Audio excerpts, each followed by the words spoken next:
Aquí regresamos con Café Científico. Escuchamos a Dani.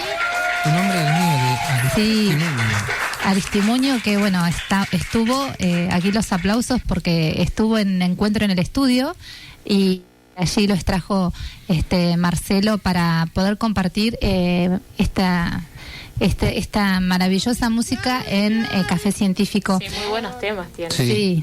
Es una belleza son. Bueno, vamos a retomar con la idea de poder comprender lo que está pasando en el suelo de Comodoro, ¿no? Néstor, usted ha sido, bueno, uno de los que ha trabajado ya desde el primer inconveniente que se tuvo en Comodoro, ¿no? Ya hace un tiempo. Sí, evidentemente la problemática en términos de la peligrosidad geológica, por ahí es el abordaje que yo hago desde mi disciplina, presenta varias aristas, y por eso nosotros también presentamos esas problemáticas a diferentes escalas. Entonces, en un contexto más amplio, podemos decir que se abordan a través de cartas de análisis medioambiental para ver dónde la urbanización o las obras de infraestructura son más compatibles con el medio natural y con los procesos que ese medio genera, por ejemplo, en el caso de una precipitación como la que tuvimos. Y en otro aspecto, la intervención en una escala más acotada, pero más específica, en aquellos lugares problemáticos.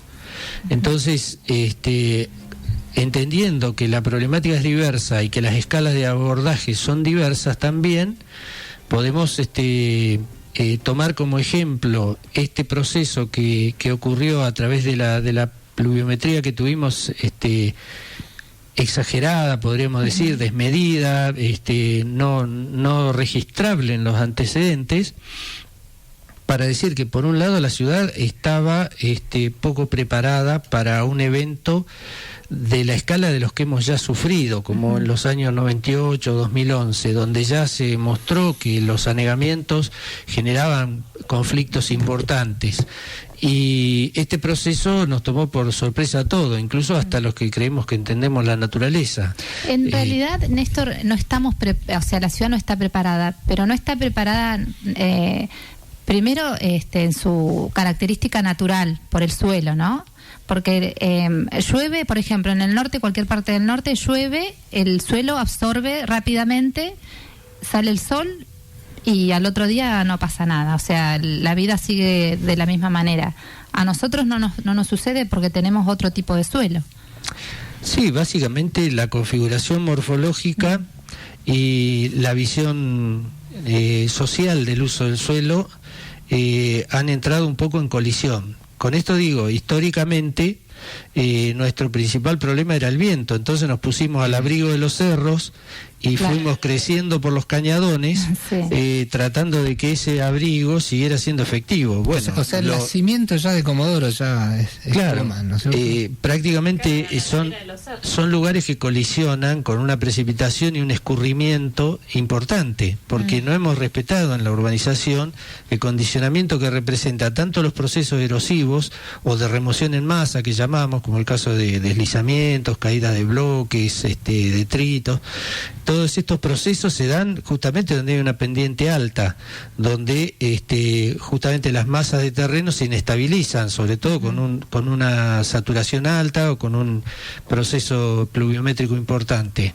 Y también el aluvionamiento o la acumulación del agua en los sectores bajos de difícil drenaje. Claro. Entonces tenemos erosión en las zonas altas donde la gente quiere trepar, a veces en forma irregular, para poder desarrollar su emprendimiento habitacional. Sin las obras de infraestructura, porque muchas veces la urbanización avanza en forma irregular más allá de la planificación. Entonces los recaudos que tenemos que tomar es ese, o de esa naturaleza, que no colisionar con zonas de proceso de remoción en la zona alta, ni de erosiones elevadas, como hemos visto muchas cárcavas problemas que se generan en áreas altas porque el terreno es débil para el escurrimiento tan intenso y el material se erosiona. Bueno, todo ese material que se erosiona, más el que ya permanecía suelto en las áreas bajas de los cerros, todo eso va siendo escurrido y acarreado hacia los sectores bajos. En los sectores bajos, ¿qué pasa? Como no está tan encauzado el escurrimiento, se produce un aquietamiento del agua, corre a menor velocidad, entonces todos los sedimentos tienden a lo que se llama decantar, o sea, a sentarse en el terreno cuando pierde la energía del agua para transportarlo. Y por eso que en las zonas bajas se sufre el problema del acarreo que ya trae de sedimento el cauce, y que en las zonas bajas se produce entonces no solo la depositación o la acumulación del agua, sino la depositación del sedimento, que es un problema más grave que el paso del agua en sí. Claro. Sí, sí. Y la zona, Néstor, de la zona del Juan 23, que bueno, evidentemente es una zona baja y donde ocurrió lo que estás mencionando, ¿no? Se quedó ahí estancado todo ese lodo o ese sedimento. Esta zona, por lo que comentaban los vecinos, no era una zona habitual del lugar, por ejemplo, como la zona del 3, donde ya sabemos lo que pasa en la zona de la Anónima, toda esa zona que se inunda habitualmente, según ellos, ¿no? O esa zona es una zona que ya tenía probabilidades de que ocurra lo que pasó. Sí, es una zona conflictiva. Particularmente pertenece a la cuenca del Cañadón de las Quintas, que es aquel cañadón que generó el mayor acarreo, digamos, en el área urbana, y la depositación particularmente en ese barrio. El barrio está como las 1.300 viviendas, o incluso el propio barrio Roca y Pueyrredón, a la salida de este Cañadón de las Quintas, que ha generado con una alta precipitación un acarreo de sedimentos y de agua impresionante. Entonces, ese área es particularmente baja. Nosotros intervinimos a través de la universidad, de mi cátedra y de la cátedra de hidrología, a través del licenciado Grisinic, haciendo hace ya alguna década un estudio de escurrimiento subterráneo del agua en el Juan 23, porque había un problema severo de salinización para las viviendas y todos los terrenos, digamos, que se quisieran aprovechar como espacios verdes, digamos, patios o plazas, y se logró deprimir a través de unas obras de trincheras drenantes y de pozos de abatimiento del nivel freático del agua, que estaba en algunos sectores a 40 centímetros de altura, o sea que eso ya da un panorama de un área baja con una circulación muy restringida, sedimentos finos que no permiten un drenaje eficiente, y que por lo tanto el agua se aloja en el subsuelo y queda a ese nivel. Bueno, esa situación se logró resolver abatiendo ese nivel freático para que no subiera por capilaridad y generara la salinización en las viviendas y demás. Esa pelea hay que darla permanentemente, porque al ser una zona baja, con precipitaciones altas, ese problema vuelve a afrontarse. Entonces, pese a que se había abordado con cierto éxito el drenaje del subsuelo, vienen estos aluvionamientos de barro y agua, que obviamente complican todo, porque ya no solo se satura el subsuelo, sino que tenemos el agua inundando las viviendas y llenándolas de barro. Sí. O sea que, con esto quiero decir, el problema de que es una zona baja y que está a la salida de un cañadón, ya genera en forma permanente y recurrente el problema en subsuelo con el escurrimiento de agua. Y cuando hay una avenida pluvial importante, como en este caso, obviamente se manifiestan en anegamiento por la limitación que tiene para drenar, ¿no? Claro. Algunas de las limitaciones, por ejemplo, que se resolverían mejorando el sistema de drenaje, obviamente es generando una mayor capacidad de desagüe, ¿no? Porque la alternativa está en una solución u otra. O retenemos el agua y sobre todo el barro, que sería el punto más efectivo, en zonas intermedias o altas de la cuenca para que no acceda al espacio urbanizado, o una vez que accedió al espacio urbanizado la tenemos que sacar rápidamente, porque si no genera inundación. Claro. Entonces, entre esas dos alternativas habría que hacerlas combinadas, bueno, no tenemos ninguna retención para el agua y el barro que baja, y la evacuación eficiente y rápida también se ve dificultada porque el canal de la Roca es insuficiente eficiente y porque los pluviales suelen obstruirse entre ellos, inclusive a veces ocluirse por la misma cantidad de sedimentos que llevan. Entonces el punto está ahí, en buscar el abordaje a través de una combinación, retener el barro, porque todo barro que no ingrese a la zona urbana ya es un problema menos, y una vez que ingresó barro, agua, es drenarlo eficientemente y en forma encauzada, cosa que la energía del agua se mantenga, sea capaz de transportar ese barro hacia el mar en forma encauzada y no detener. ¿Qué es lo que pasa habitualmente cuando el canal de la Roca actúa a su escala de transporte y nadie se preocupa porque nadie se enteró que pasó barro y agua a altísima velocidad por adentro del canal de la Roca, ¿no? Claro. Pero cuando desbordan los sistemas, ya sea del canal o los pluviales, evidentemente todo eso se queda complejizando el sistema urbano, ¿no? Néstor, hay dos problemas. Uno, obviamente, el problema de la urbanización, y otro es el problema de la comunicación, ¿no? La presencia del cerro justo en los momentos de mucha lluvia como los que sucedió también tiene un impacto sobre el terreno. Es en la ruta, ¿no? A eso me refiero. Claro. ¿Cómo no sé, lo están evaluando o el trabajo puntualmente del cerro? Sí, particularmente el cerro, remontémonos a una historia más o menos conocida, es para los que ya llevamos un tiempo acá, es el punto crítico fue el año 95 cuando se deslizó el frente este del cerro y quedó cortada la comunicación norte-sur, digamos, claro. Tanto de la ciudad como del país, ¿no? En buena medida. Ahí cuando se creó el alternativo... el camino que tenemos ahora. El decís el otro camino alternativo. ¿No? Sí. Pero bueno, el del Centenario y también el Roque González, que momentáneamente también está con problemas, pero que en su funcionamiento normal también lleva a descomprimir el flujo de tránsito por la ruta. Pero lo cierto es que la mayoría de la gente quiere viajar por la ruta porque tiene un acceso más directo por ahí en el punto que quiere conectar. Entonces esa conexión, más allá que se hagan alternativas para descomprimir, que es muy válido, está muy bien, porque eso es eficientizar la trama urbana, pero ese paso es un paso privilegiado y hay que mantenerlo.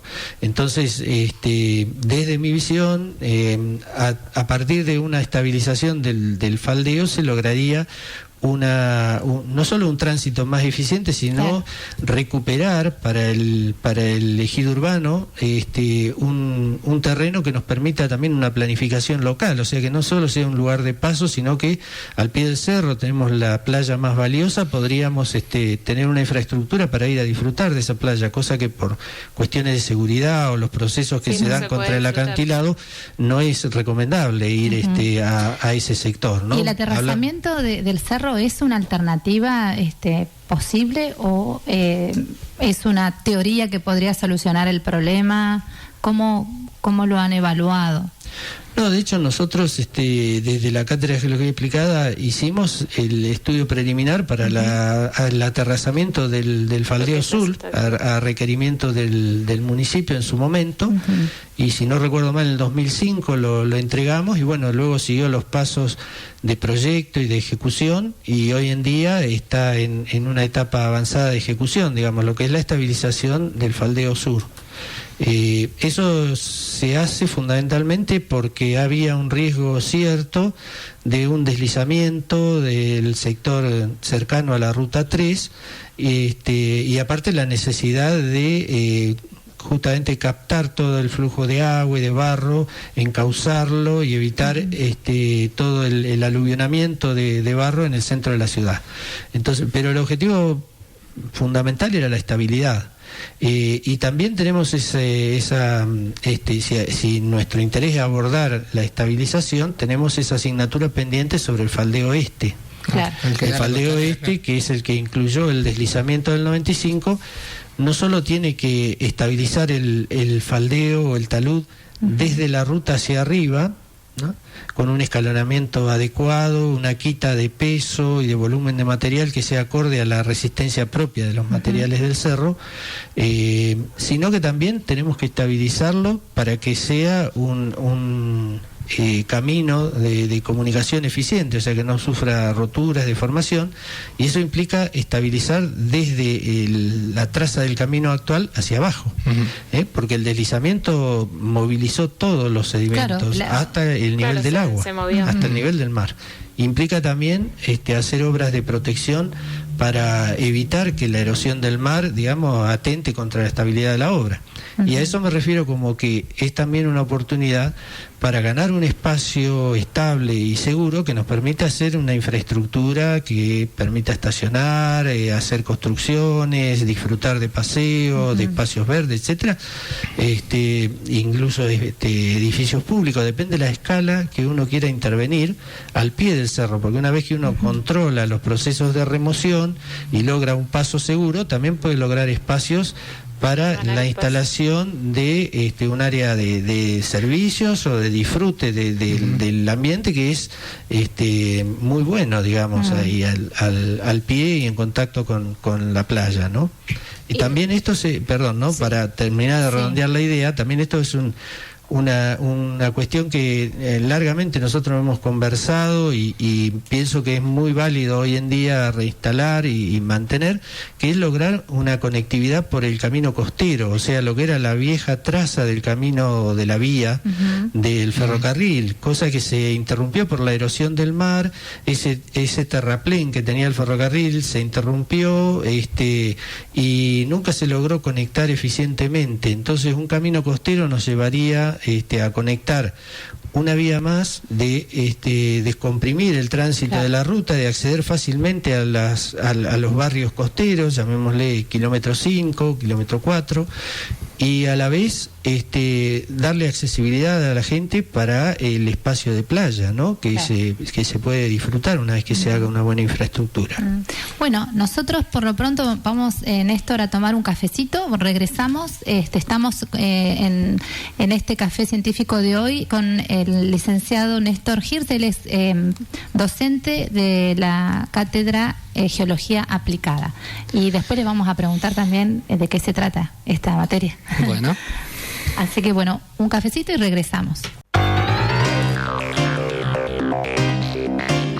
Bueno, aquí regresamos con Café Científico y estamos con Néstor Hirst, es profesor de Geología Aplicada. ¿Qué sería Geología Aplicada, Néstor? ¿Qué es? Sí, el nombre era ese en su origen, pero como no definía demasiado, la nueva definición a partir del nuevo plan de estudio, de la actualización del plan de estudio de geología, lo ha denominado como Geología Aplicada a la ingeniería y al medio ambiente. O sea que desde una perspectiva geológica nosotros contribuimos al conocimiento de la geología y a las estrategias, digamos, de tanto en el área urbana como en el área social, de brindar desde la perspectiva geológica una posibilidad de entendimiento y de manejo a las variables naturales para justamente propender a un mejor desarrollo de la ingeniería y del manejo medioambiental. Y Néstor, yo le quería preguntar, bueno, a raíz de todo esto y lo que estuvimos conversando, la universidad también hubo una mesa de trabajo en conjunto con el municipio. ¿Usted participó de esa mesa de trabajo? Sí, estuvieron autoridades y participamos algunas áreas de la universidad, tratando que la mayoría esté representada, y bueno, a mí me tocó por el área geológica, digamos, estar para ponernos a disposición, digamos, de lo que de nuestro entender pueda aportar el conocimiento para resolver la problemática puntual de algunos sectores que ya sea por el anegamiento, ya sea por erosión o ya sea por proceso de remoción, entiéndase caída de materiales, digamos, derrumbes, pudiéramos aportar siempre en una visión geológica para la obra de restauración o correctiva que se deba encarar, ¿no? ¿Y ese trabajo continúa? Sí, ¿Se siguen de hecho estamos recién empezando, o sea, se hizo con el municipio, se está haciendo un relevamiento con los de vuelos con dron, de modo de poder tener una visión de detalle de aquellos lugares que son poco accesibles, de los faldeos, de las zonas altas. ¿Cuáles son los más complicados? ¿Cuáles son? O sea, ¿pudo identificar bien las zonas? Sí, las zonas conflictivas ya se vienen identificando desde hace tiempo, porque nosotros trabajamos, digamos, sobre todo en las áreas de pendientes elevadas, por decirlo en términos generales, donde ahí se dan una conjunción de factores que propician tanto la erosión como los procesos de remoción. Pero particularmente en este evento se ha visualizado, digamos, sobre el extremo noreste del faldeo del Chenque, un sector donde ha habido reactivación de algunas fracturas o apertura de algunas fracturas, que existen bloques que ya están deslizados sobre el faldeo. Bueno, ese abordaje hay que darlo en forma rápida, claro, de modo que no genere un riesgo para la circulación de tránsito que se da por la ruta. Esa es la parte que está así como hacia adentro, en la parte de la curva y contracurva antes de llegar al centro sería, ¿no? Sí, digamos que para que uno se ubique de cuáles son los sectores de más riesgo, la zona deslizada es donde el cerro se ve mirando hacia arriba sobre el faldeo en forma deprimida, digamos, porque ahí se cayó o se deslizó, para ser más apropiado, el material en el año 95. Ahora, como resultado de ese deslizamiento en la parte central quedó una zona deprimida, pero hacia los extremos de esa zona deprimida quedan unas salientes topográficas, unas zonas positivas, como si fueran balcones, a ambos lados, ¿no? Sí. Bueno, esas zonas positivas elevadas reúnen condiciones de bloques de arenisca que son más frágiles, que están ya fracturados, condiciones de humectación o de humedecimiento de esos lugares por el acceso del agua a través de esas fracturas, y una topografía muy, muy pronunciada, ¿no es cierto?, que no es apropiada para el autosostenimiento de ese material. Entonces, en esos sectores donde se vea que hay procesos de remoción activo o que se pueden activar, hay que intervenirlos para evitar la caída del bloque, fundamentalmente. Sí. Y sí, porque yo paso por la ruta y miro ese balconcito y, y voy así con por favor. Para evitar estos inconvenientes. O sea que obviamente ahora, ante este desastre, bueno, por ahí siempre la gestión o la parte de política tiene otros tiempos, tal vez que el tiempo de la ciencia o de las opciones que uno pueda dar para trabajar, pero bueno, esperamos que estas respuestas sean rápidas, porque teniendo en cuenta los informes de cambio climático global, estos eventos de precipitaciones, esperemos que no tan extremos, pero van a seguir en el tiempo. Si bien para la zona se pronostica un aumento en las precipitaciones y la zona de la cordillera, por ejemplo, de Chubut, un descenso de las precipitaciones y aumento de la temperatura, y para nuestra zona un aumento de las precipitaciones esporádicas, o sea, eventos cortos con mucha cantidad de agua y después por ahí sequías más prolongadas. Evidentemente estos fenómenos van a ser más intensos según los pronósticos de cambio climático global que han hecho las predicciones que están para... Entonces, bueno, obviamente que se espera que este trabajo sea en conjunto y los esfuerzos mancomunados tanto desde la parte científica de la universidad como de la gestión y la política para darnos respuesta a los que vivimos cotidianamente y podemos...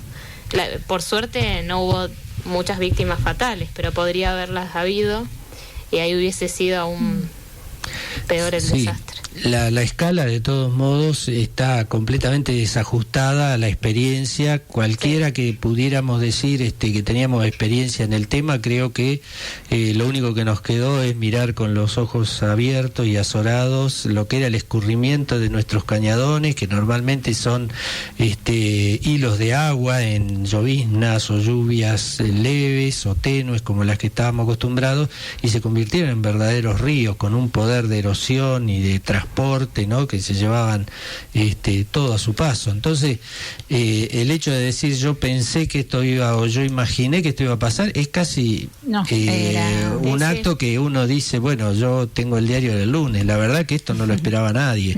Incluso ese mismo día nadie se lo esperaba. No, porque amaneció la magnitud lindo y uno pensó que no. Está totalmente desajustada. Uno, por más que trate de remontarse a algún antecedente que lo haga previsible, no existía antecedentes de esa magnitud, que lloviera 2 veces y media la precipitación anual en un evento pluviométrico, ¿no?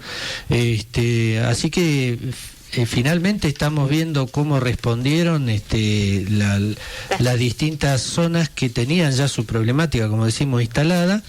Y bueno, volviendo a este tema puntual, por ejemplo, la solución es relativamente simple, pero por ahí son zonas inaccesibles donde hay que generar un acceso, digamos, con seguridad para los operadores, operarios, con lo cual no se hace fácil, ¿no? En el medio de la emergencia. Pero estamos en una primera instancia a disposición, digamos, del municipio para que nos indique los lugares más conflictivos sobre los que ellos tienen la posibilidad de actuar, y es necesario actuar con mayor emergencia, y nosotros también le vamos punteando a algunos de los que ya por la experiencia tenemos la visión, pero como digo, son casos puntuales, como por ejemplo el corte del Roque González, o el tema del Cerro Tres Botellas, que también tiene una morfología muy particular, con un banco de arenisca que está ya desde hace tiempo con posibilidades de algún desprendimiento, y que obviamente esta saturación de agua lo lleva a que esos procesos posiblemente se activen. Por eso que estamos tratando de identificarlo. No es fácil, porque no es fácil predecir cómo es la respuesta del terreno ante eventos excepcionales, ¿no? Estamos acostumbrados a verlo en comportamiento acotado, digamos, normal, pero ante estos eventos obviamente la respuesta puede ser diferente a lo que nos esté indicando la experiencia. Claro, sí. Bueno, la verdad que ha sido muy claro, Néstor, para poder entender este fenómeno que nos ha tocado vivir, poder entender por qué nos sucede, un poco como el comportamiento, ¿no? Después de esta precipitación, el suelo cómo se ha comportado, y bueno, está claro que hay que tener un poco más de detenimiento para pensar, digamos, un poco la urbanización, otro poco cómo se va a ir trabajando para poder mejorar la calidad de vida, ¿no? de los ciudadanos de Comodoro. Sí, sobre todo adecuarnos a la escala de este evento, porque si bien uno espera que no se vuelva a repetir en la misma magnitud, pero no está descartada la posibilidad de que se repita, aunque sea con una magnitud menor, que igualmente es absolutamente excepcional. Entonces, esa infraestructura urbana, digamos, tanto en la protección como en la evacuación de esos volúmenes de agua, y sobre todo los volúmenes de tierra, que hay que saber o al menos procurar evitar que terminen en las áreas bajas y anegadizas. Bueno, es una tarea que obviamente lleva no solo al conocimiento, porque hay plasmarlo en el papel por ahí es una posibilidad cierta, pero después hay que llevarlo a la realidad, ¿no es cierto? Y sobre todo en medio de una contingencia. Sí. Entonces, pienso que sí, que desde el conocimiento y desde la parte operativa, con el municipio como principal, digamos, depositario de toda esta tarea, se tienen que encarar obras de infraestructura para la escala de eventos que se pueden llegar a producir a futuro, ¿no? Sí, y después sumando también a este cerro, que el cerro también forma parte de de nuestra preocupación también. Por un lado las precipitaciones y el comportamiento del cerro, que sin precipitación igual tuvo un corrimiento que puede pasar, que puede suceder también, y cómo nos perjudica bloqueando el único canal de comunicación que tenemos con el país, en realidad, porque quedamos incomunicados y desabastecidos en caso de que algo pueda llegar a suceder en ese sentido. Sí, en general hay muchos puntos críticos. Otro sector emblemático es, por ejemplo, el sector del barrio Sismográfica, que está asentado sobre un lóbulo de un deslizamiento, o sea, sobre lo que ha sido material deslizado. Ahí hemos visto también algunos signos de reactivación local, pero obviamente también en la planificación tiene que estar la previsión de que tanto trepar los cerros a pendientes no adecuadas como en lugares donde los procesos de remoción ya están documentados no es lo indicado. O sea, eso tiene que estar ya la previsión de que aquel evento que no podemos domesticar, ya sea pluvial o de remoción en masa como caída de material, pues si no lo podemos domesticar, entonces lo tenemos que evitar. O sea, tenemos que ser zonas de seguridad donde no se pueden hacer viviendas permanentes. Puede ser destinado a otro uso. No quiere decir que eso está condenado, pero el colocar viviendas permanentes implica que la seguridad, la propiedad y las vidas de las personas estén garantizadas. Claro, sí, la naturaleza es contundente. Claro. Sí. No. Si no, fíjate la ruta esta que al costado de Saavedra. Sí. Es impresionante. Es impresionante ver eso. O sea, yo no puedo entender cómo puede haber movido tanto terreno. La fuerza del agua, bueno, con Sí, pero yo sé que, o sea, se sumaba lo que venía de la Prida, del camino alternativo que va a la Prida, y el alternativo que es el Rodríguez Peñas, ¿no? ¿El que está cortado? No, el Roque González. El Roque González. Rodríguez Peña. Bueno, Roque, te equivocaste de profesor. El Roque González sumando esas aguas, pero es impresionante todo lo que socavó, la fuerza que generó. Sí, no, bueno, yo vivo ahí cerca, en el 2011, la lluvia del 2011 se llevó mi auto, claro. Así que viví, por suerte esta vez no, y agradezco, y con algo tan sencillo, por ahí es una pavada, ¿no? Pero es poco mucho lo que uno tiene, ves que se ahora va no y tengo auto, dice.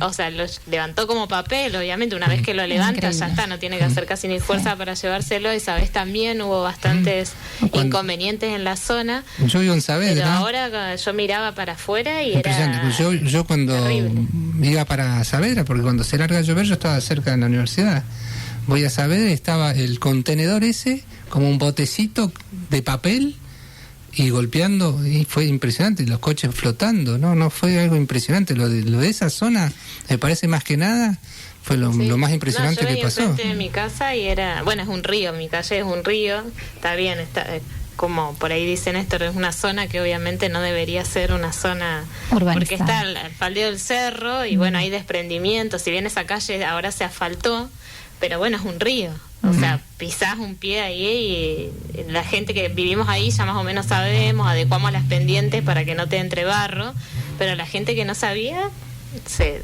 le fue el auto, todo, y bueno, por suerte esa vez fue terrible porque hubo más víctimas, esa lluvia importante de la zona de Saavedra y demás.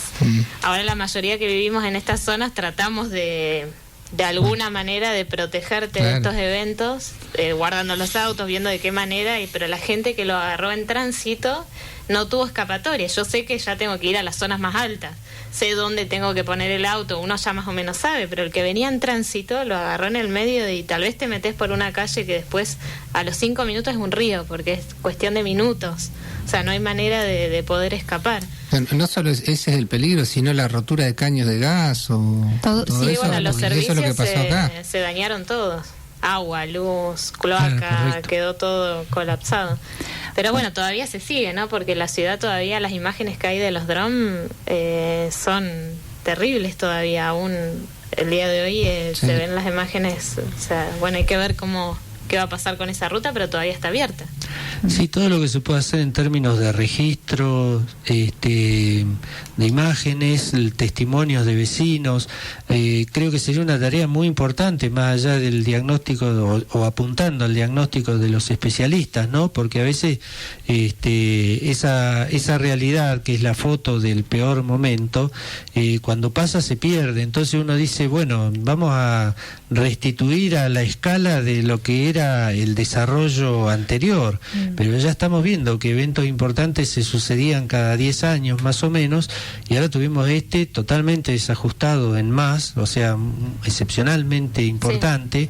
Y bueno, yo creo que si tomamos como punto de base el requerimiento de una evacuación y de una estabilización de las áreas críticas para este evento, para prever una repetición de este evento, estaríamos muy en favor de un factor de seguridad, digamos, ¿no? Ahora, si procuramos ignorar este evento y volver a la escala de infraestructura que estábamos, bueno, lamentablemente la naturaleza nos puede jugar una mala pasada de vuelta. Así es.